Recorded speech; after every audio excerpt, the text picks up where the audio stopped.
भ्रुकुटी में जगती ज्योति, इससे हर एक दीप जगा दो, सबको आत्म दर्शन करा दो। भ्रुकुटी में जगती ज्योति, इससे हर एक दीप जगा दो, सबको आत्म दर्शन करा दो। भ्रुकुटी में जगती ज्योति।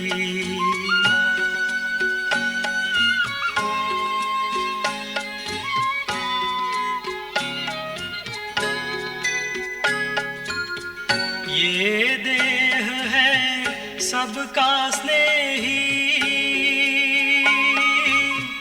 इसमें छिपा है लाल विदेही।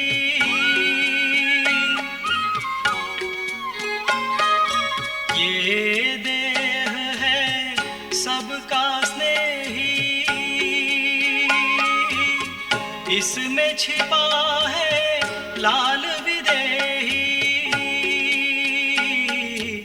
इसका परिचय सबको करा दो। भ्रुकुटी में जगती ज्योति, इससे हर एक दीप जगा दो, सबको आत्म दर्शन करा दो। भ्रुकुटी में जगती ज्योति।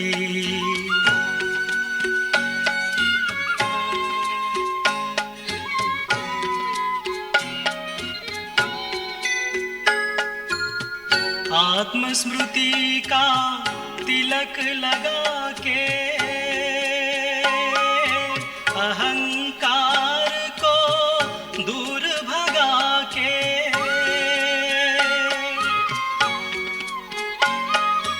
आत्मस्मृति का तिलक लगा के, अहंकार को दूर भगा के, ज्ञान का अमृत सबको पिला दो। भ्रुकुटी में जगती ज्योति, इससे हर एक दीप जगा दो, सबको आत्म दर्शन करा दो। भ्रुकुटी में जगती ज्योति।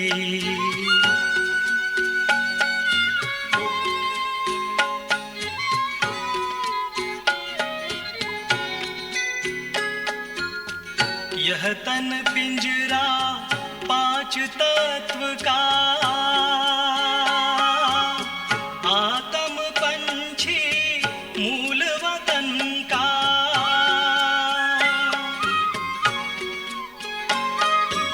यह तन पिंजरा पांच तत्व का,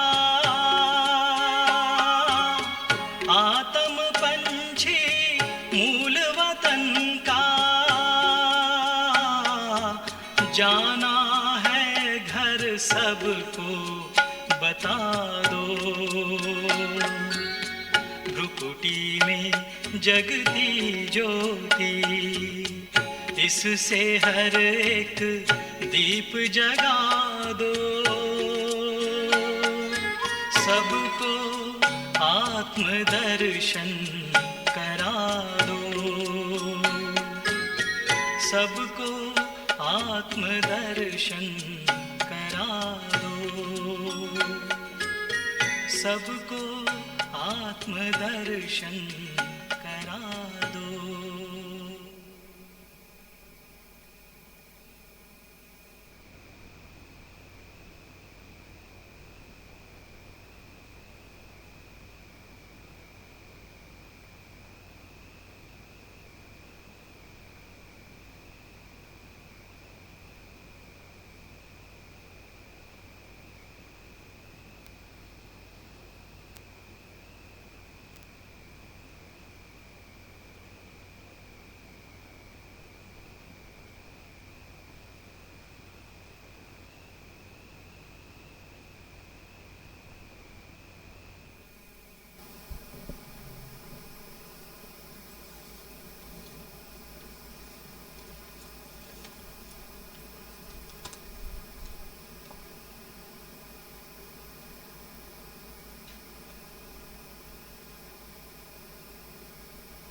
ओम शांति।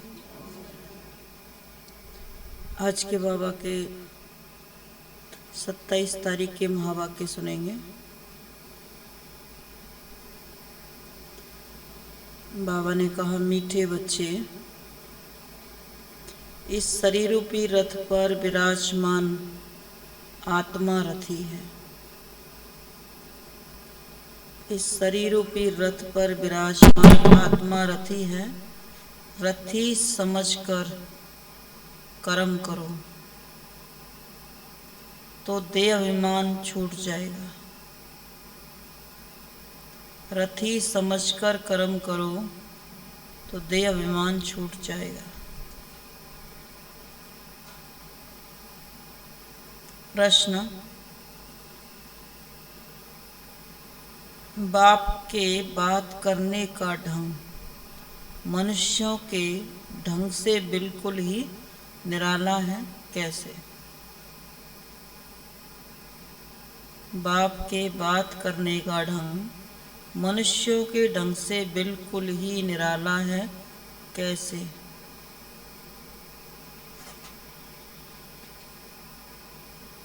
बाबा ने कहा उत्तर में, बाप इस रथ पर रथी होकर बात करते हैं और आत्माओं से ही बात करते हैं। बाप इस रथ पर रथी होकर बात करते हैं और आत्माओं से ही बात करते हैं। शरीरों को नहीं देखते। मनुष्य न तो स्वयं को आत्मा समझते और न आत्मा से बात करते। मनुष्य न तो स्वयं को आत्मा समझते और न आत्मा से बात ही करते। तुम बच्चों को अब यह अभ्यास करना है। किसी भी आकारी व साकारी चित्र को देखते भी नहीं देखो। किसी भी आकारी व साकारी चित्र को देखते भी नहीं देखो। आत्मा को देखो और एक विधि को याद करो।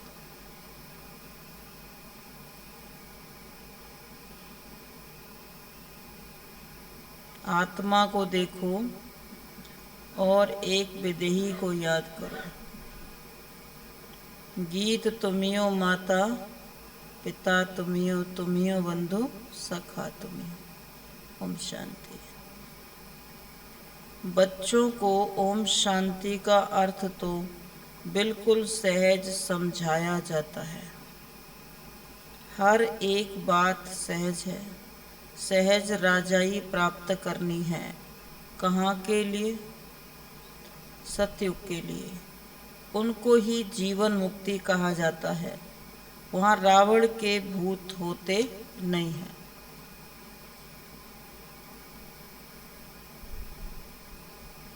कोई को क्रोध आता है तो कहा जाता है कि तुम्हारे में ये भूत है। क्रोध का अर्थ बाबा ने कहा, योग का अर्थ है अपने को आत्मा समझ। अपने को योग का अर्थ है अपने को आत्मा समझ परमात्मा को याद करना। मैं आत्मा हूँ, यह मेरा शरीर है। हर एक के शरीर रूपी रथ में आत्मा बैठी हुई है। आत्मा की ताकत से यह रथ चलता है।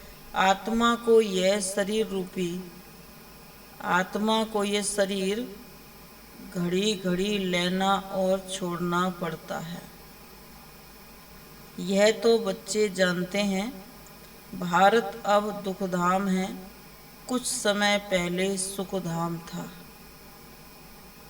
ऑलमाइटी गवर्नमेंट थी, क्योंकि ऑलमाइटी अथॉरिटी ने भारत में देवी देवताओं के राज्य की स्थापना की। वहाँ एक धर्म था। आज से 5000 वर्ष पहले बरोबर लक्ष्मी नारायण का राज्य था। वह राज्य स्थापन करने वाला जरूर बाप होगा। बाप से उन्हों को वर्षा मिला होगा। इन्हों की आत्मा ने 84 जन्मों का चक्र लगाया। इन ब्रह्मा बाबा की आत्मा ने भी 84 जन्मों का चक्र लगाया है। भारतवासी ही इन वर्णों में आते हैं। ब्राह्मण, देवता और क्षत्रिय, वैश्य, शूद्र से फिर ब्राह्मण। भारतवासी ही इन वर्णों में आते हैं। शूद्र वर्ण के बाद सर्वोत्तम ब्राह्मण वर्ण आता है। ब्राह्मण वर्ण माना ब्रह्मा के मुख वंशावली। वह ब्राह्मण है कुख वंशावली। वह कह न सकें कि हम ब्रह्मा मुख वंशावली हैं। उनको यही नहीं पता है जो दुनिया में ब्राह्मण है कि हमारा ब्राह्मण धर्म भी किसने स्थापन किया। तो बाबा ने कहा वो अपने को ये भी कह न सके कि हम ब्रह्मा मुख वंशावली हैं। बाप तो सदा पूज्य है, वह आते जरूर हैं पतितों को पावन बनाने। सतयुग है पावन दुनिया। सतयुग में पतित पावनी गंगा यह नाम ही नहीं होगा, क्योंकि वह है ही पावन दुनिया। सभी पुण्य आत्माएं हैं। सतयुग में सभी पुण्य आत्माएं हैं, नो पापात्मा। कलयुग में फिर नो पुण्य आत्मा। इस समय जब बाप आते हैं तो उनके ऊपर बलि चढ़ते हैं। सन्यासी तो घर बार छोड़ जाते हैं। यहाँ तो कहते हैं बाबा यह सब कुछ आपका है। आपने सतयुग में अथाह धन दिया था, फिर माया ने कौड़ी जैसा बना दिया। अभी ये आत्मा भी पतित हो गई है। तन मन धन सब पतित है। पतित विचारों से बाबा ने कहा कमाई जो करते हो तन मन धन सब पतित है। आत्मा पहले पहले पवित्र रहती है, फिर चक्कर लगाए पिछाड़ी में तमो प्रधान झूठा जेवर बना है। पाठ बजाते बजाते पतित बन जाती है। गोल्डन सिल्वर इन स्टेज से में बाबा ने कहा गोल्डन सिल्वर इन स्टेज में मनुष्य को आना जरूर है। सतो रजो तमो में आना जरूर है। गाते भी हैं तुम मात पिता हम बालक तेरे। लक्ष्मी नारायण के आगे भी जाकर ये महिमा करते हैं, परंतु उनको तो अपना एक बच्चा एक बच्ची होती है। जैसा सुख राजा रानी को वैसा बच्चों को रहता है। सबको सुख घनेरे हैं। अब तो मनुष्य बाबा ने कहा अब तो 84वें अंतिम जन्म में हैं दुख घनेरे। सतयुग में थे सुख घनेरे और 84वें जन्म अंतिम जन्म में दुख घनेरे हैं। कलयुग का अंत है तो दुख घनेरे और 84वां अंतिम जन्म है तो बाबा ने कहा दुख घनेरे हैं। बाप कहते हैं अब फिर से मैं तुमको राजयोग सिखलाता हूँ। बच्चों को समझाया है कि इस रथ में रथी आत्मा बैठा हुआ है। ये रथी पहले 16 कला संपूर्ण था, अब 9 कला। कहते भी हैं मैं निर्गुणहारी में अब कोई गुण नाही। आपे ही तरस परोए अर्थात रहम करो। कोई में भी गुण नहीं है। पतित हैं तब तो गंगा में पाप धोने जाते हैं। सतयुग में नहीं जाते थे। नदी तो वही है ना। बाकी हाँ ऐसे कहेंगे कि उस समय हर चीज सतो प्रधान है। सतयुग में नदियाँ भी बड़ी साफ स्वच्छ होंगी। नदियों में कचड़ा आदि कुछ भी नहीं रहता। यहाँ तो देखो कितना कचरा पड़ता रहता है, सागर में सारा गंद जाता है। सतयुग में ऐसा हो नहीं सकता, ला नहीं किसको अपवित्र बनाना, सब चीजें पवित्र रहती हैं। तो बाप समझाते हैं कि अभी सबका ये अंतिम जन्म है, खेल पूरा होता है। इस खेल की लिमिट ही है 5000 वर्ष।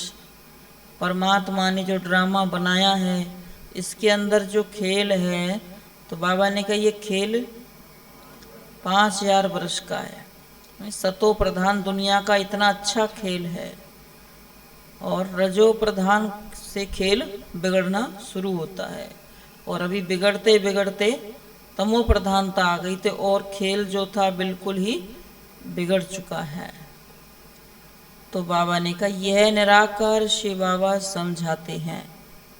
वह है निराकार, सबसे ऊंच परम धाम में रहने वाला। परम धाम से तो हम सब आते हैं। अब कलयुग अंत में ड्रामा पूरा हो, फिर से हिस्ट्री रिपीट होनी है। मनुष्य जो यह गीता शास्त्र आदि पढ़ते हैं, वह सब बने हैं द्वापर से। यह ज्ञान प्राय लोप हो जाता है। राजयोग तो कोई सिखला न सके, सिर्फ उन्हों के यादगार लिए पुस्तक बनाते रहते हैं। वह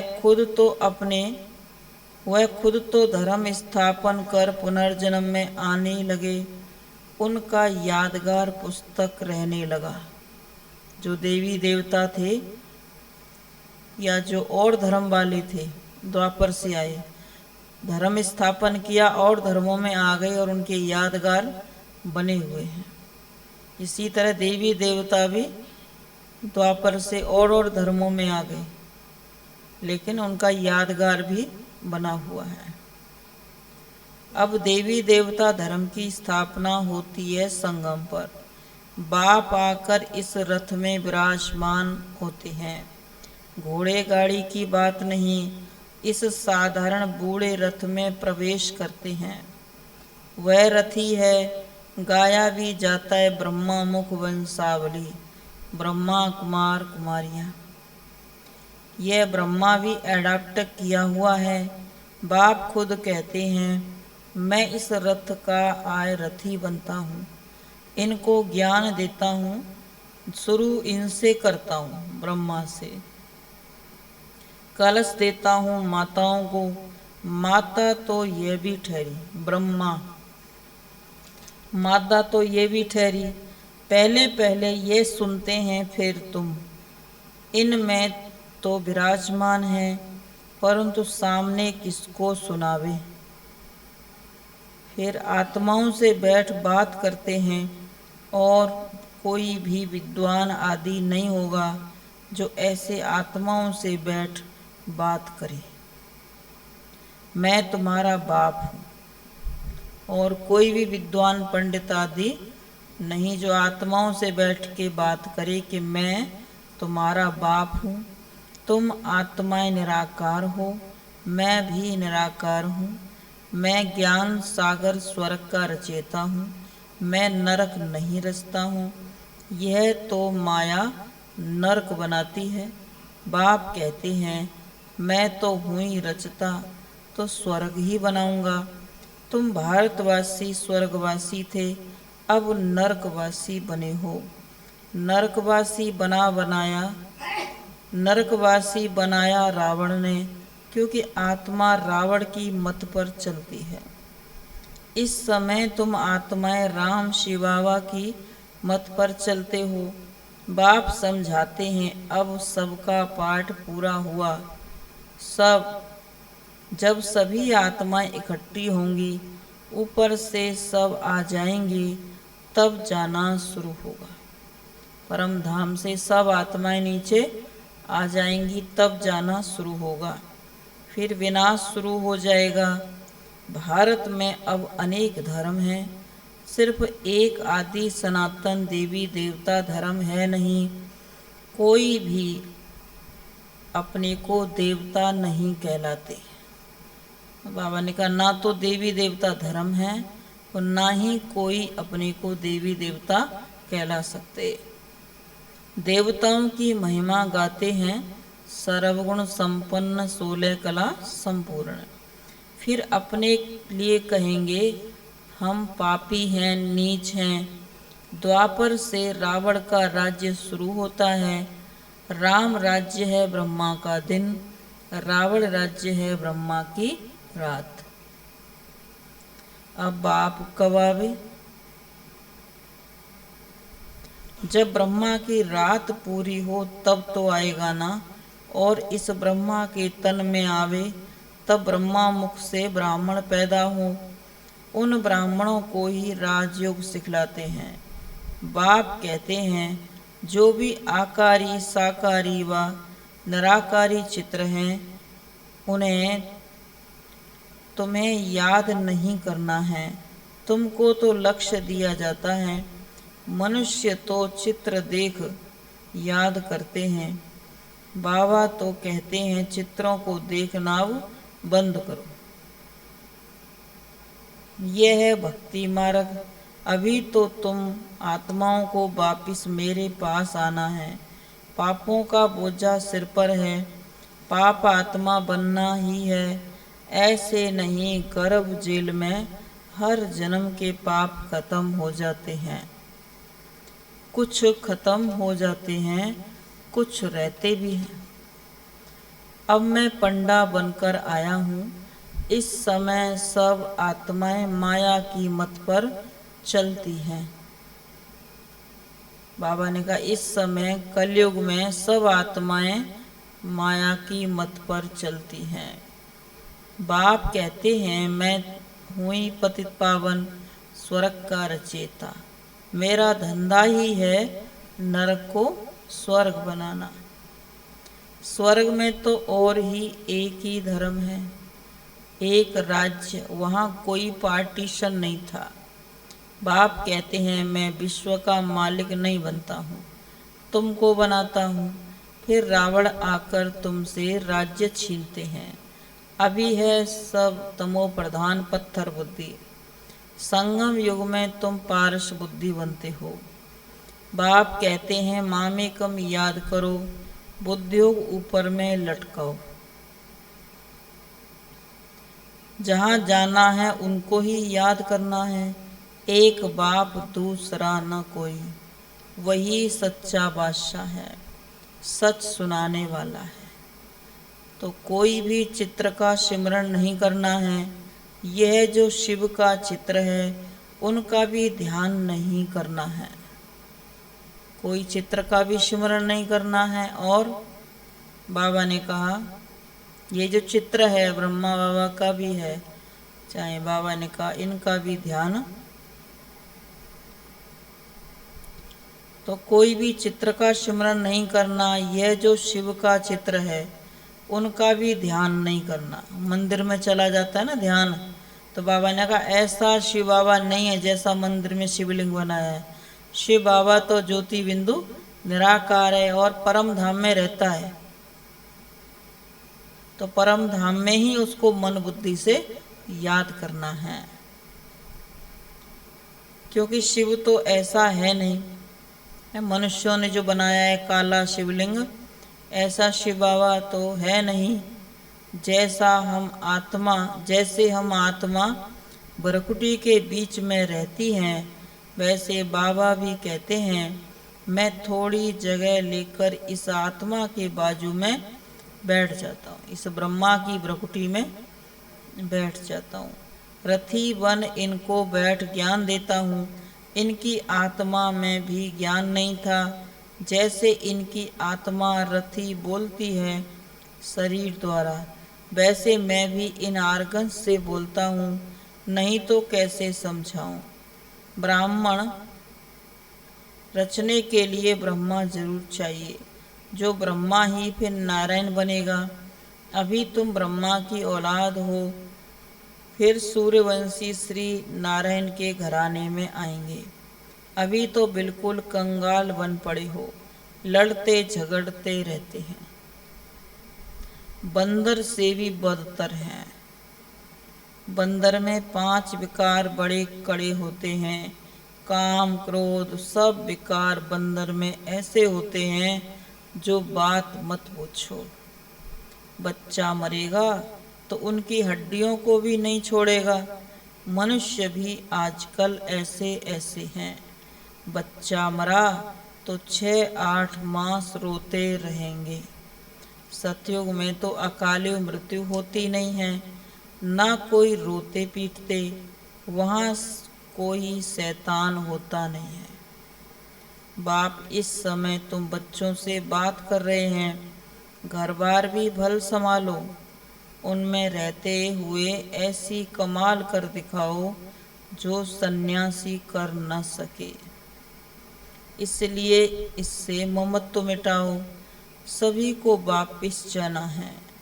देह सहित जो भी पुरानी चीजें हैं उनको भूल जाओ। 5 विकार मुझे दे दो। अगर अपवित्र बनेंगे तो पवित्र दुनिया में आ नहीं सकेंगे। बाप से प्रतिज्ञा करो इस अंतिम जन्म के लिए, फिर तो पवित्रता कायम हो ही जाएगी। फिर बाबा ने कहा भी आने वाली जो दुनिया है वहाँ तो पवित्रता कायम हो ही जाएगी। और दुनिया में जब हलचल बढ़ेगी, है ना, विनाश बाबा ने कहा जब शुरू हो जाएगा, वो हो ही रहा है। जब ज़्यादा हलचल बढ़ेगी, उपद्रव बढ़ेंगे, तो बाबा ने कहा सब अपने को संभालने लग जाएंगे, सब अपनी आफतों में घिर जाएंगे। इसलिए बाबा ने कहा भी थोड़ा समय और आने दो, खिटपिट होगी, जैसे ही कुछ होगा तो एकदम भागेंगे। फिर अगर आप पवित्र बनेंगे तो पवित्र दुनिया में आ नहीं सकेंगे। बाप से प्रतिज्ञा करो इस अंतिम जन्म के लिए, फिर तो पवित्रता कायम हो ही जाएगी। 63 जन्म तो विश्व में गोते खाए एकदम गंदे बन पड़े हो, अपने धर्म कर्म को भूल गए हो, हिंदू धर्म कहते रहते हो। बाप कहते हैं क्यों नहीं समझते हो कि भारत स्वर्ग था। हिंदू धर्म किसने स्थापन किया, उसका रचयिता कौन है बताओ। तो बाबा ने कहा पता ही नहीं है किसी को हिंदू धर्म किसने बनाया। तो पूजा तो देवी देवताओं की करते हैं, तो हमारा कौन सा धर्म है, देवी देवता धर्म। इसलिए कहते हैं पुराने से पुराना धर्म है आदि सनातन देवी देवता धर्म। पुराना धर्म माना सबसे पहले नंबर का धर्म। इसलिए देवी देवताएं भी शिव की पूजा करते हैं। तो देवी देवता धर्म किसने स्थापन किया, शिव बाबा ने। तो बाबा ने कहा ये सबको बताओ कि आप सबसे ऊंच धर्म वाली आत्मा हो। सबसे ऊंचा धर्म है देवी देवता धर्म। तो अपने धर्म स्थापक को ही तो याद करते हैं और दूसरों को बताते हैं। तो कौन है हमारा देवी देवता धर्म बनाने वाला, शिव बाबा।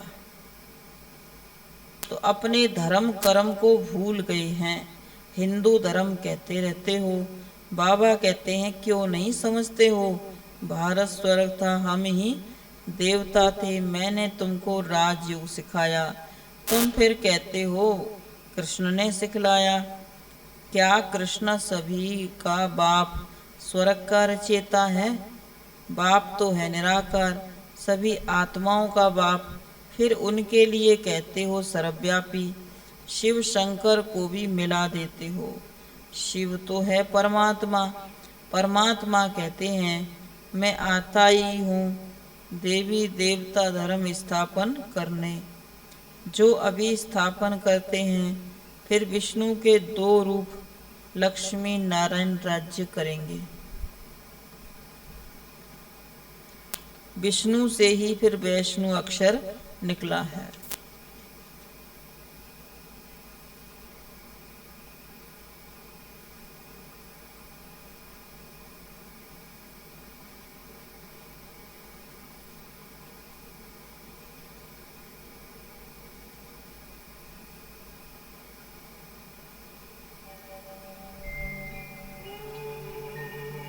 शांति शांति। ओम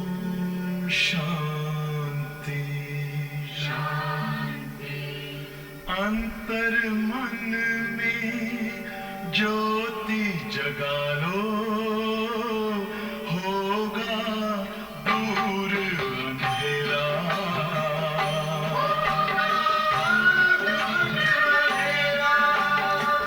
शिव का कर लो ध्यान, आ रहा पावन पुण्य सवेरा।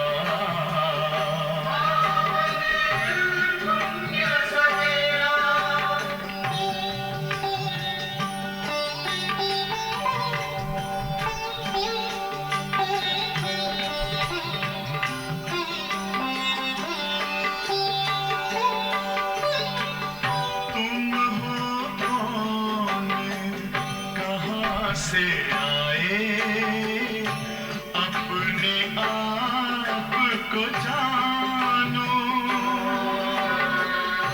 राजयोग के द्वारा अपना परम पिता पहचानो। इसी राजपथ पर चलकर तुम पालो अपना बसेरा।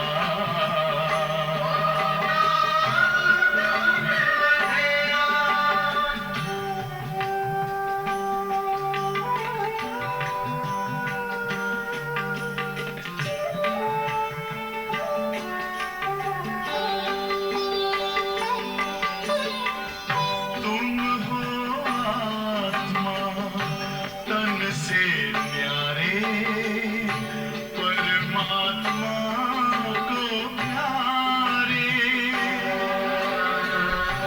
दिव्य गुणों को धारण करके योगी बनो दुलारे।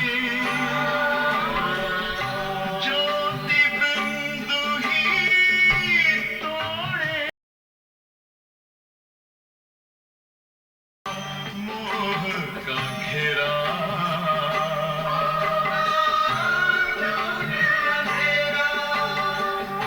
अंतर मन में ज्योति जगा लो, होगा दूर अंधेरा।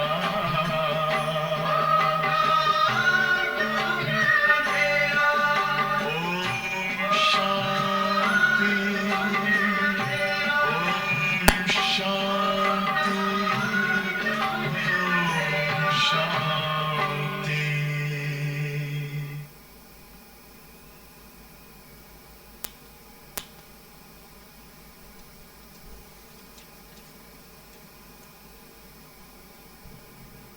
तो बाबा ने कहा, आजकल तो सब पाप आत्माएं हैं, वहाँ यह काम कटारी चलाकर एक दो का घात नहीं करते।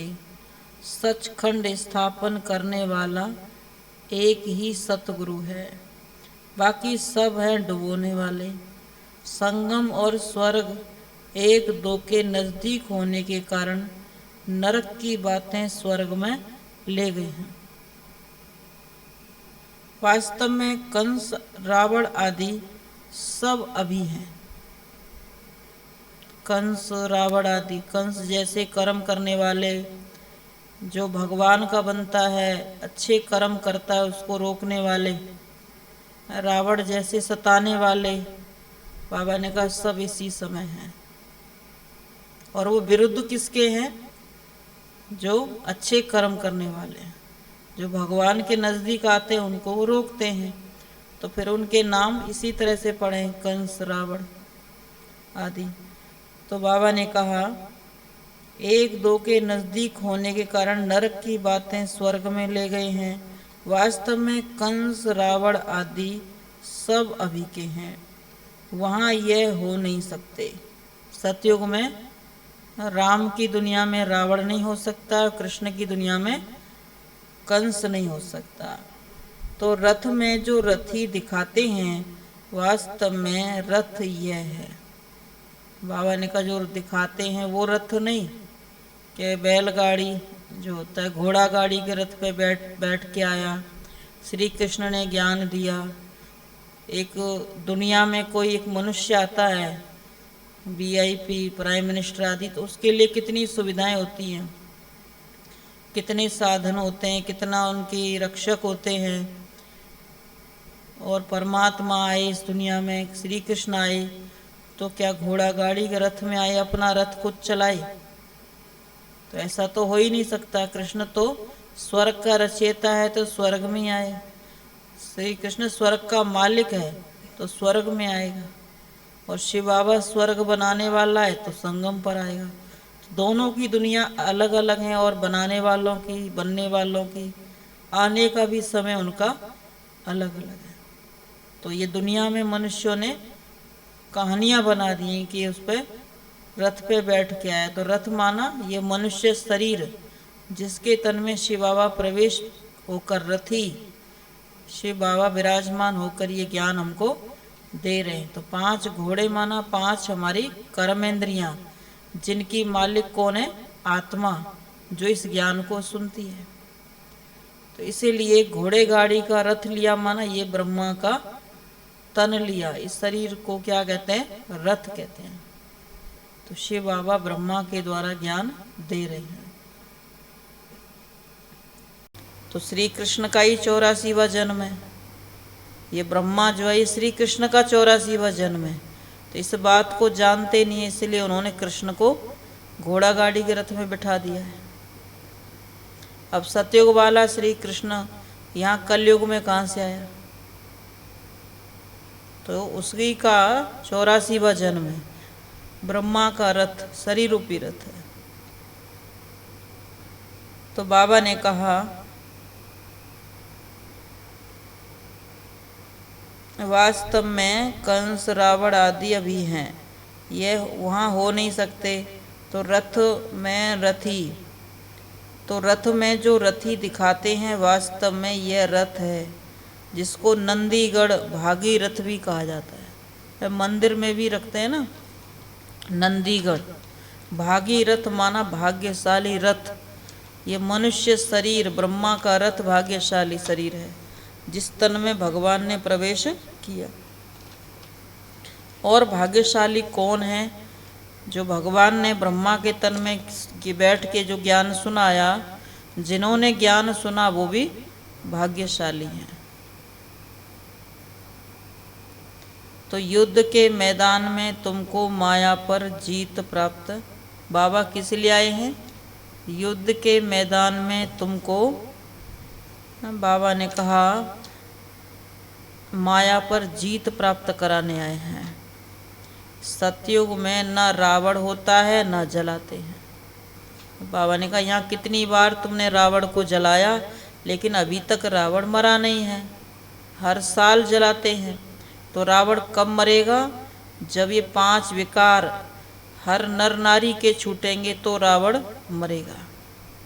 तो रावण तो अंदर बैठा है, बुराइयां तो अंदर हैं, और जलाते हैं बाहर से। तो अब तो रावण को जलाते ही रहेंगे जब तक विनाश नहीं होगा। कब तक जलाएंगे रावण को? जब तक विनाश नहीं होगा। जब तक अज्ञानता रहेगी इस दुनिया में, अंधकार रहेगा, पापाचार, भ्रष्टाचार रहेगा, तब तक रावण को जलाते ही रहेंगे। है अंदर और जलाते बाहर से हैं। तो कितना भी आपदाएं आएंगी, दशहरे पर रावण को जरूर जलाएंगे। फिर आखिरी में ये रावण संप्रदाय खलास हो जाएगी। सदगति दाता है ही एक मनुष्य। बाबा ने कहा, सदगति दाता है ही एक मनुष्य, है ही एक परमात्मा। मनुष्य मनुष्य को सदगति दे न सके। मनुष्य में चाहे गुरु, गोसाई, संत, महात्मा कितने भी बड़े बड़े हों, बाबा ने कहा कोई भी सदगति दे न सके। जब इन देवताओं का राज्य था तो सारे विश्व पर इन्हों का ही राज्य था, और धर्म थे ही नहीं। अभी सब धर्म हैं, देवता धर्म का, बाबा ने कहा देवताओं का धर्म नहीं है, जिसकी अब स्थापना हो रही है।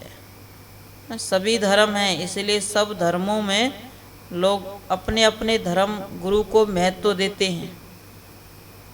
और जैसी दुनिया है उसका कारोबार भी वैसा ही है। लेकिन देवी देवताओं की दुनिया है नहीं, तो देवी देवताओं की बातें भी मानते नहीं हैं, धारणाओं पर चलते नहीं हैं, धर्म पर चलते नहीं हैं, क्योंकि देवता धर्म नहीं है। और धर्म है तो उनकी बातें मानते हैं, उन पर चलते हैं। जब सतयुग आएगा तो देवता धर्म होगा, तो वहाँ कोई दूसरा धर्म नहीं होगा, क्योंकि देवी देवता धर्म शक्तिशाली धर्म है, पवित्र धर्म है। तो बाबा ने कहा फिर आखिरी ये रावण राज्य खलास हो जाएगा। सदगति दाता है ही एक परमात्मा। मनुष्य मनुष्य को सदगति दे न सके। जब इन देवताओं का राज्य था तो सारे विश्व पर इन्हों का ही राज्य था, और धर्म थे नहीं।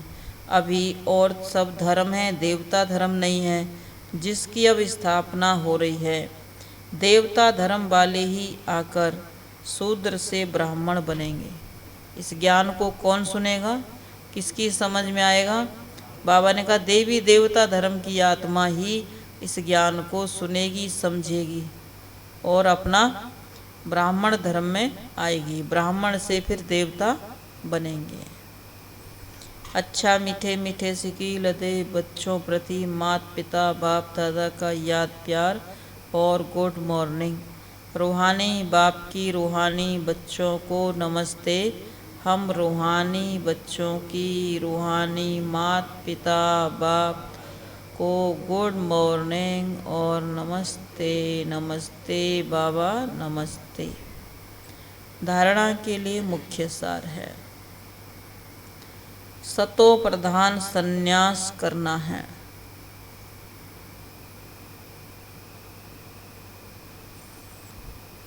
सतो प्रधान संन्यास माना बुराइयों का, विकारों का संन्यास।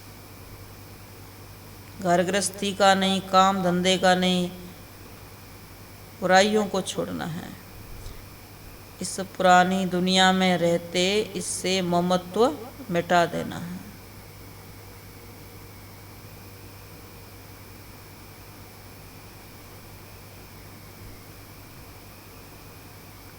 देह सहित जो भी पुरानी चीजें हैं उनको भूल जाना है।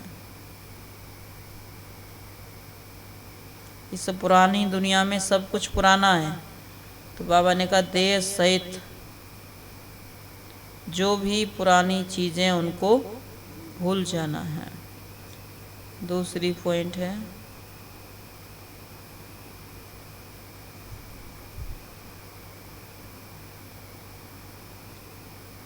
अपना बुद्धियों को ऊपर लटकाना है। अपना बुद्धियों को ऊपर लटकाना है। किसी भी चित्र व देहधारी को याद नहीं करना है। किसी भी चित्र व देहधारी को याद नहीं करना है।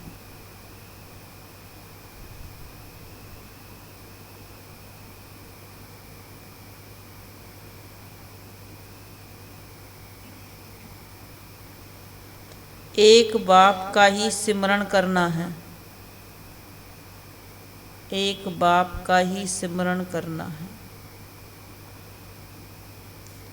वरदान।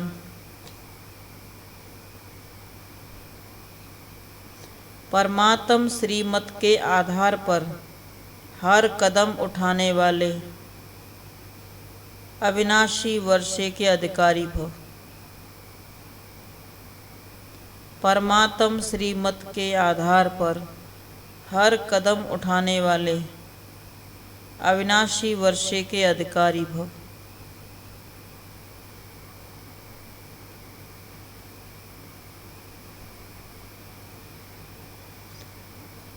संगम युग पर आप श्रेष्ठ भाग्यवान आत्माओं को तो परमात्म जो परमात्म श्रीमत मिल रही है, यह श्रीमत ही श्रेष्ठ पालना है।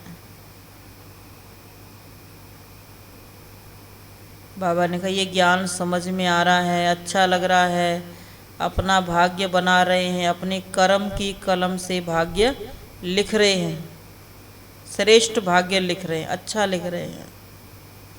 यही प्रभु पालना है, यही परमात्म पालना है। अगर उसकी नज़र ना हो, छत्र छाया ना हो, उसकी कृपा दृष्टि ना हो, तो ये ज्ञान भी समझ में नहीं आएगा। नहीं तो ऐसी दुनिया घूम रही है, कोई भी समझ ले, समझ में नहीं आता जब तक भगवान की कृपा किसी पर नहीं होती है, नज़र नहीं होती है। बिना श्रीमत अर्थात परमात्म पालना के एक कदम भी उठा नहीं सकते। ऐसी पालना सतयुग में भी नहीं मिलेगी। श्रेष्ठ विचार, श्रेष्ठ आहार व्यवहार, ये सब क्या है? भगवान की पालना है। नहीं तो कोई करके दिखाए। सब क्यों नहीं करते? एक परिवार में भी सब नहीं करते, करते भी है एक जैसा भी नहीं करते। तो किसी को कितनी पालना मिल रही है, किसी को कितनी मिल रही है। परमात्मा की तरफ से तो सबको एक जैसी पालना है। उसमें कोई कितना समझ रहे हैं, कितनी पालना को स्वीकार कर रहे हैं, कितना अच्छा लग रहा है, वो हर एक के ऊपर है, पुरुषार्थ अनुसार। ऐसी पालना सतयुग में भी नहीं मिलेगी। अभी प्रत्यक्ष अनुभव से कहते हो कि हमारा पालनहार स्वयं भगवान है। यह नशा सदा इमर्ज रहे तो बेहद के खजानों से भरपूर स्वयं को अविनाशी वर्षे के अधिकारी अनुभव करेंगे। अगर ये नशा हमेशा रहे कि हम भगवान की छत्र छाया में, उसकी नज़रों में पलने वाली आत्मा है, तो बाबा ने कहा वही आत्मा भरपूर होंगी और स्वयं को अविनाशी वर्षे के अधिकारी अनुभव करेंगे। स्लोगन है, सपूत बच्चा वह है जो संपूर्ण पवित्र और योगी बन स्नेह का रिटर्न देता है। सपूत बच्चा वह है जो संपूर्ण पवित्र और योगी बन स्नेह का रिटर्न देता है। पवित्र भी बनता है, योगी भी बनता है, और जे भगवान की जो पालना ली है उसका रिटर्न देता है। अगर कोई भी सेवा के क्षेत्र पर उतरा हुआ है, ज्ञान योग की सेवा में लगा हुआ है, तो ये भगवान की पालना का रिटर्न दे रहा है। फिर इससे पता चलता है कि हमने भगवान की पालना ली है। अगर रिटर्न नहीं दे रहे तो पालना अच्छी तरह से नहीं हुई है। कोई बच्चा आगे चल के अच्छी चलन नहीं चलता है तो यही कहते हैं कि इसकी पालना अच्छे से नहीं हुई है, परवरिश में कमी रही है। तो ये भगवान की बातों को मन में चिंतन करना, उस पालना को स्वीकार करना है। जैसा चिंतन वैसा ही फिर सब कुछ बनता जाता है। ओम शांति।